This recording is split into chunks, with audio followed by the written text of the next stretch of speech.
But first, I'm going to tell you about, and they'll go on for like 10 minutes about like some, butt wipe paper or whatever for the Appalachian Trail that they're in. Hello, welcome to the Hard Reset. What just happened? Who hiked it or whatever.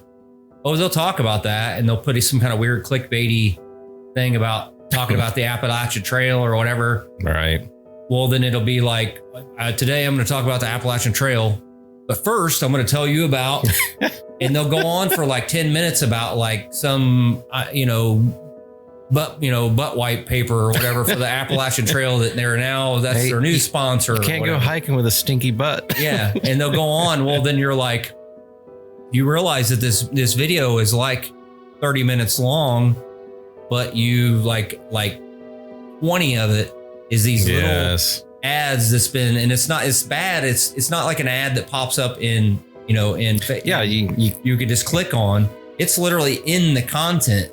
And so it's like you get done with a video and you're like, I just watched 30 minutes and I probably got, if I was lucky, 5 minutes about the Appalachian Trail and how like some of the pictures or whatever they thrown in. The rest of the time is talking about the butt paper.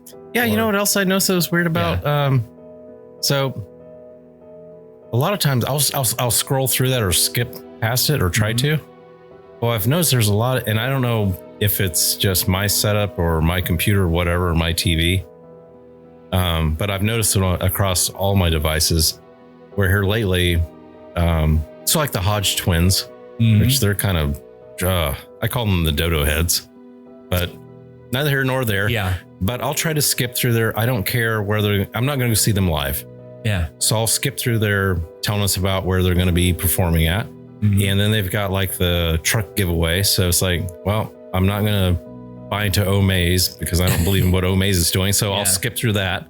Yeah. Well, before you could see, like when you're doing the slider, it will show you. Yeah. It'll show the sections. Yeah. Oh, it's all black now. It's like, Yep. They figured that out. That's annoying as crap. Yeah, they figured that out. That was part of the problem too, is I'm like, I will just fast forward, and used to, it'd be like sections, like, yeah, you can see what's getting ready to play. Butt paper advertisement or whatever. And you go through and you click back and it's like, whatever. Right. No, all gone. Because they knew people would scroll through that stuff and they wouldn't look at these advertisements or whatever. And then on top of all that, like this one particular one I'm talking about is not only that, is then they have the Facebook ads that do pop up in between, right?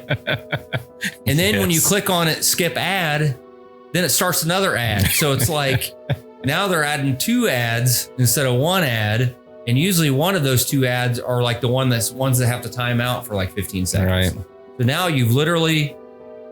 I've got like 5 minutes of information that I really want to see out of literally, it'll be like 40 minutes for this YouTube video to the minute to where, and that's some of the ones I talked about. I'm like, you know what? I just unsubscribed. Like I'm over it. Like I watched 2 of those videos and I want to pull out what little hair that I have left. And I'm like, I got literally 0 information out of, what used to be. This was a guy that would literally have like a 10-minute video. And you're like, holy cow, this guy, I learned more in 10 minutes about whatever backpacking in the Northeast or whatever, if I ever wanted to go out there or whatever. Cause this guy, it was pretty cool. This guy, he did what he actually did this stuff. Like he just didn't jump on there and talk about it. Right.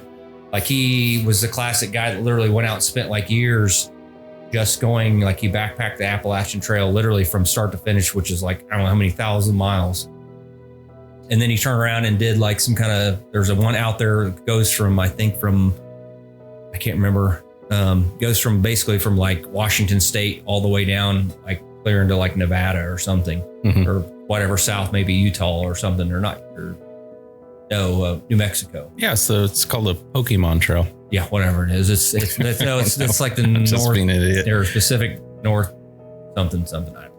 Again, I probably should pay more attention, but usually I just like watching it because it's pretty cool that you see what these people literally like live out of their backpacks. And it's like really stuff like that is cool. Really like a really light amount in their backpacks. And then they'll set themselves up to where they hit certain waypoints and they'll pick up, instead of carrying all this stuff on their back, and they'll go, again, a couple thousand miles or whatever, the whole Appalachian Trail going from, whatever, Georgia to clear to, somewhere up in New York or something. Right.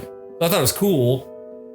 But again, I mean, and and I don't know, maybe this guy's just trying to, maybe he's not making ends meet or whatever, and he's just trying to make advertising money off of his videos.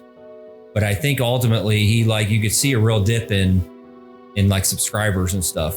Yeah. Once he started adding all that stuff in, you started seeing the little snide comments there, like, where's the video at? All I see is advertisements or like whatever. And so instead of taking that feedback, it was like the next video had more advertisements or whatever. Right. It was like he was trying to make ad revenue pick up for like loss of subscribers. No, again, and a lot of that could just simply be the algorithm. Yeah. Which again, it's not public domain or transparent, so you're not exactly sure what that algorithm is seeing or hearing. Yeah. But I can say I understand certain words you use, certain names you say. And I think it's even down to color and there's some other things too that all plays a role into it, which just kind of, again, it's like, you know what, just get rid of that. I wonder, because I don't remember when YouTube first started. Mm-hmm. I'd be really curious to see what that looked like then and now. I can't remember. It was some really goofy kids, like this kid, like a 14-year-old kid. Literally, if you look it up, it's literally like the first video ever on YouTube was like this. Mm-hmm. I don't know. Was he playing video games or something? Or just, it was really something. Yeah. And I can't remember where I saw that at, but there was actually somebody on YouTube talking about the first YouTube. Like they were talking about the kind of like you said, the progression. Whereas, I mean, like nowadays it's like full on production value. Oh yeah. Some of these, like, some of them just crazy insane. Yeah, they just blow me. They're like full on movies, dude. There's like a couple of them where, again, I went down a rabbit hole and there was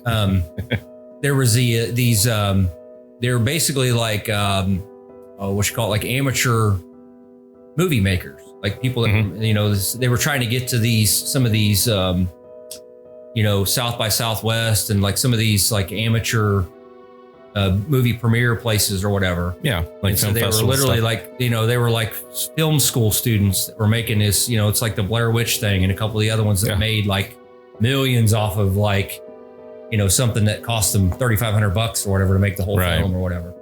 Well, I started watching some of these films that they end up going to some of these film festivals.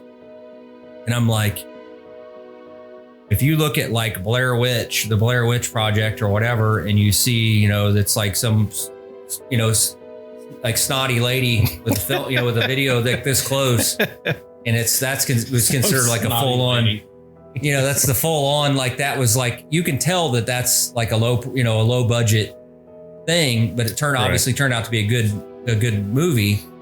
These are like full on.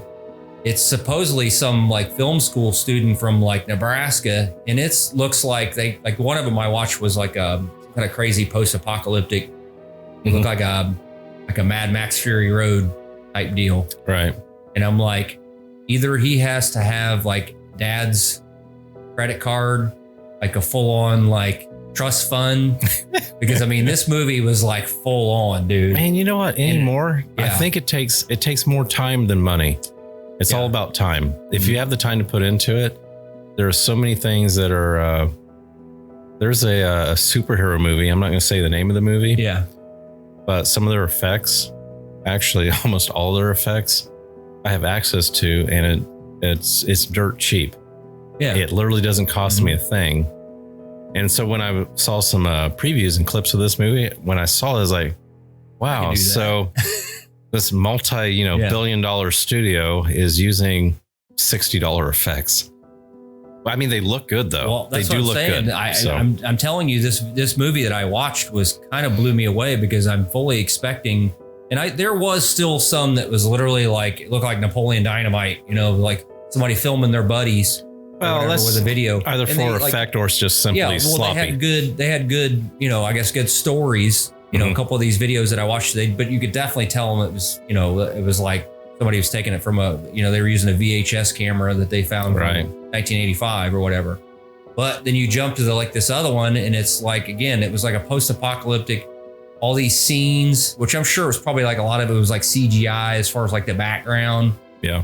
Because, I'm sorry, low budget and making a whole destroyed city in the background don't go hand in hand. But it was done so seamlessly that it's literally like, oh, that's how they did Mad Max Fury Road.